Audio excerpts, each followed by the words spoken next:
সামনে আসতেছে শবে বরাত। শবে বরাতে আরেকটা বাহাস হতে যাচ্ছে শবে বরাত নিয়ে। আমি অদম শবে বরাতের পক্ষে। আপনারা আগেও যেভাবে 18 লক্ষ মানুষ দেখেছেন, শেয়ার করেছেন, কমেন্ট করেছেন, আমি অদমের পক্ষে। আমি মুফতি শহীদুল্লাহ বাহাদুর সেখানে আমি ব্যক্তি পরিচয়ে যাই নাই, আমি একটা পরিচয়ে গিয়েছি, আমি আহলে সুন্নাত ওয়াল জামাতের একজন নগণ্য কর্মী। কথা কন না কেন, ঠিক কিনা? আল্লামা বাহাদুর শাহ হুজুর এখানে আছে। আমি এই দরবারের সাথে সম্পৃক্ত কখনোই ছিলাম না। আমি আহলে সুন্নাত ওয়াল জামাতের ইখলাসের সাথে, আপনারা জানেন আমি বাহাস মুনাজারে করি, কিতাব লিখি। হাদিসের ব্যাখ্যা আমার দিতে হবে যুগের প্রয়োজনে, যুগের প্রয়োজনে। আজকে বিভিন্ন জায়গায় গেলে আমাকে এইটা প্রশ্ন করা হয় যে হুজুর এই হাদিসের ব্যাখ্যাটা কি যদি একটু দিতেন, কারণ আমাদেরকে তো এই হাদিস দিয়া মানুষ দুর্বল করার চেষ্টা করে। হাদিস কি? আমার নবী যখন মক্কা থেকে মদিনায় গেলেন তাকে বলা হয় হিজরত। বলে এটাকে কি বলা হয়?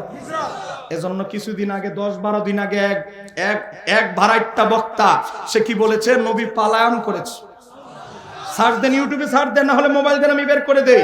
আমার নবীর হিজরতকে যে পালায়ন শব্দ ব্যবহার করেছে, তার মতো জাহান্নামের কীট আবু জাহেলের উত্তরসূরি আর বাংলায় থাকতে পারে না।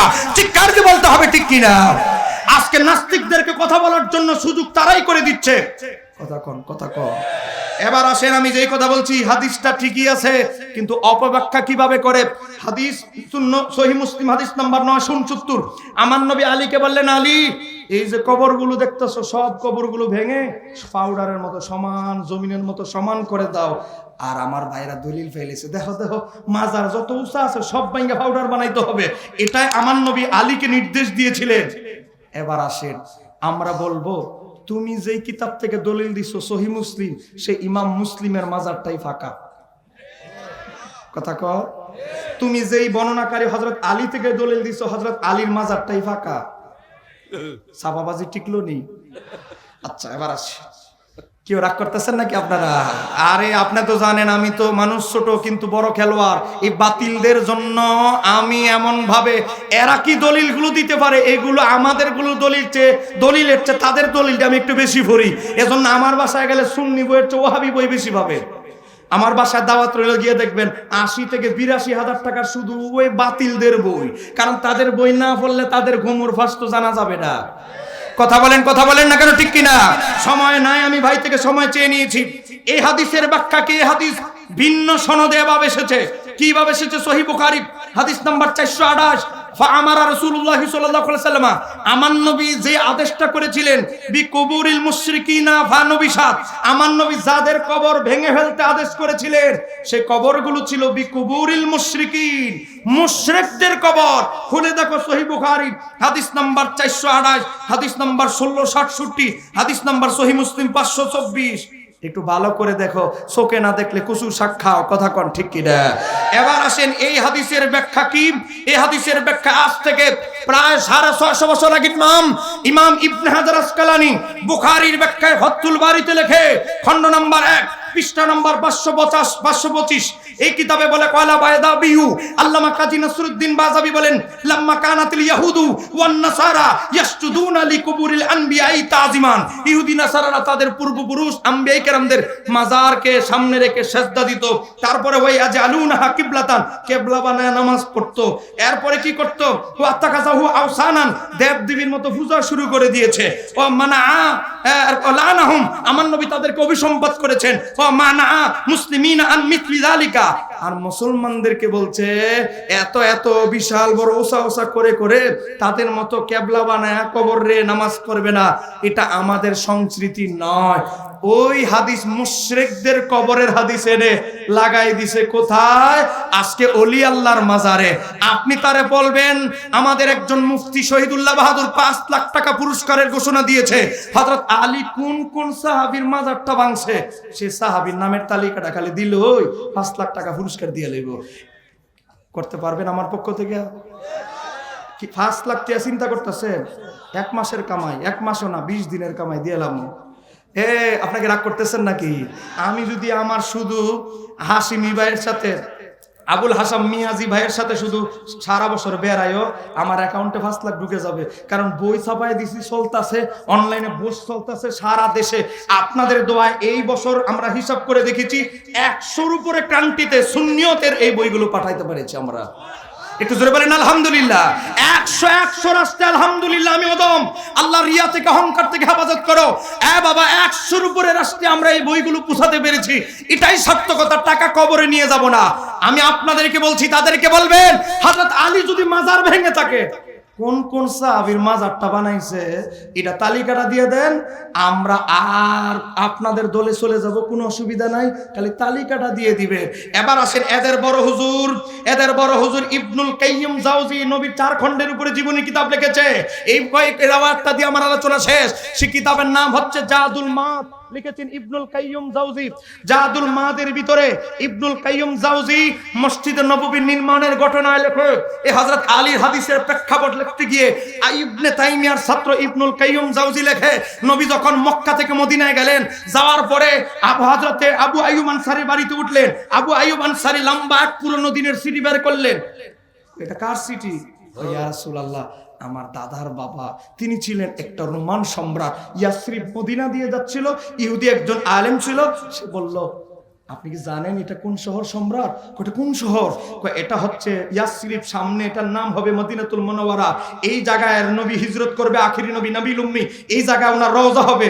একটু জোরে করেন মারহাবা।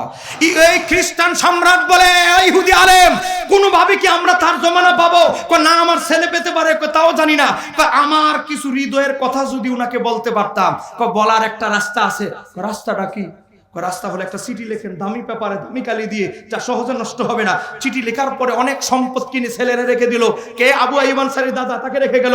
আমার ছেলে, তুমি যদি আখিরি নবীর সাথে সাক্ষাৎ হয়, আমার চিঠিটা দিবে।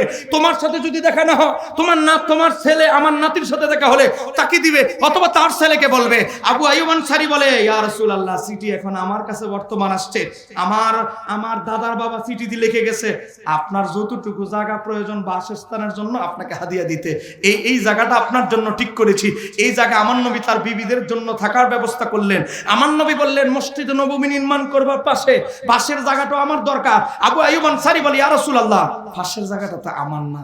কার পাশের জায়গাটা? এখন বর্তমানে যে মসজিদে নববী, এখন যে নবীর রওজা, যে মসজিদে নববী, এই জায়গার কথা বলছি। এই পাশের জায়গাটা কার? দুইটা এতিম বাচ্চার, একজনের নাম সাহল, আরেকজনের নাম সুহাইল।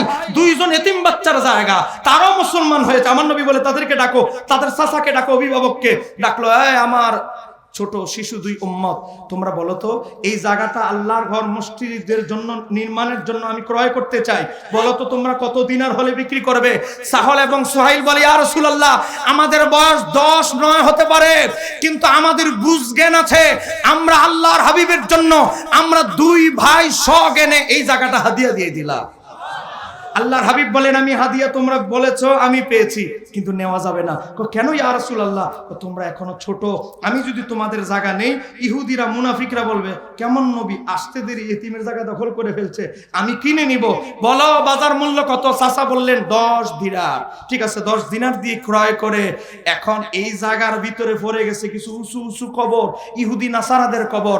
আমার নবী আলীকে বললেন, আলী, এই জায়গা তো এখন মসজিদে নববী হবে, এখন তো এই জায়গাটার মালিক আমি রাসূলুল্লাহ, এজন্য এই মসজিদকে বলা হয় মসজিদি নবীর মসজিদ।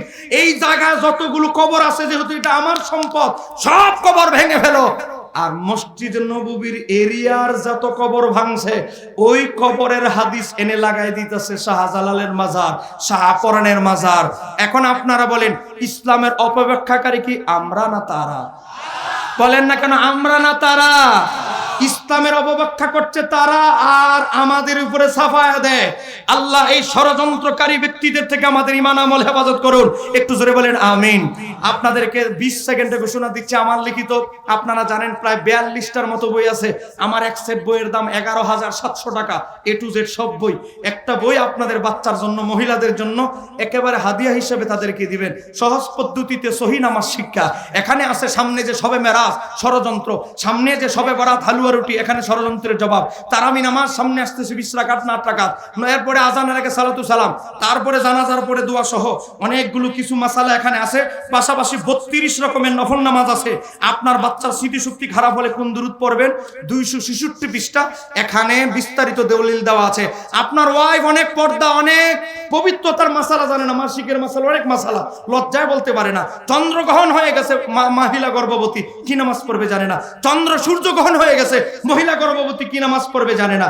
তাদেরকে উপহার দিবেন এটা বাবিরে দিয়ে। আরেকটা বই আহলে সুন্নাত ওয়াল জামাত কারা? বলেন আহলে সুন্নাত ওয়াল জামাতে এখন ডব্লিউরাও দাবি করা শুরু করেছে। কথা বলে না কেন, ঠিক কিনা? এই সিলেটের এই যে আমার ভাই হবিগঞ্জ থেকে আসছে, উনাদের এলাকায় এক মোল্লা, তারা আমি বাহাসের চ্যালেঞ্জ দিয়েছিলাম। সে কি বলেছে? আলা হযরত নাকি ইংরেজদের দালাল। আমি বলেছি আলা হযরত ইংরেজদের দালাল নয়, বাস নাম আমি প্রমাণ করব। তোমাদের দেওবন্দের বড় হুজুর আশরাফ আলী থানভী 600 রুপি নিত ইন্ডিয়া থেকে, এই ইংরেজদের থেকে। তোমাদের রশিদ আহমদ গাঙ্গুহি 800 রুপি নিত ইংরেজদের থেকে। এটা তোমাদের কিতাব থেকে প্রমাণ দিব।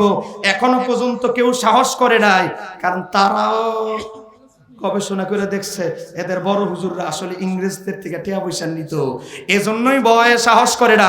আমার বাবারা ভাইয়েরা, এই বইটা নিবেন। আহলে সুন্নাত ওয়াল জামাতের আর বাতিলদের সাথে যে আমাদের 42টা পার্থক্য, এখানে আছে নবী নূর, নবী অতুলনীয় বাসার, এরপরে আসেন নবীর ইয়া রাসূলুল্লাহ বলে দূর থেকে ডাকা, আজকে লিল্লাহি তাকবীর, লিল্লাহি তাকবীর, এরপরে নারায়ে রিসালাত বলে না। তাদের জবাব পাবেন 66 পৃষ্ঠায়। নবীর উসিলা দেওয়া, নবী দূর থেকে আমাদের আওয়াজ শোনেন, এই আকীদা। নবী নিরক্ষর মুরুক্ষ ছিল না, নবী লিখতে জানতেন, পড়তে জানতেন।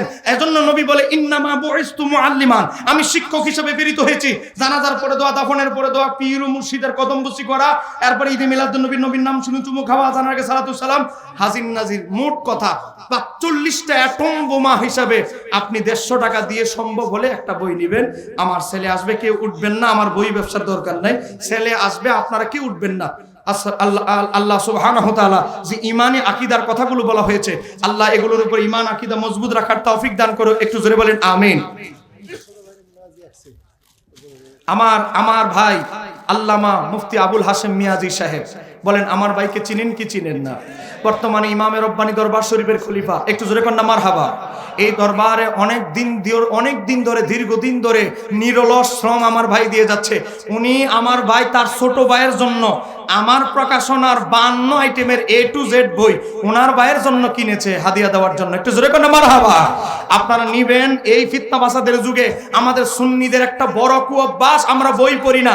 আর বাতিলদের একটা বই 1.5 লাখ কপি 2.5 লাখ কপি বিক্রি হয়, আর আমরা 10,000 বিক্রি করতে পারি না। এটা আমাদের চরম ব্যর্থতা। বই পড়ার অভ্যাস তৈরি করুন। আসসালামু আলাইকুম ওয়া রাহমাতুল্লাহি তাআলা ওয়া বারাকাতুহু।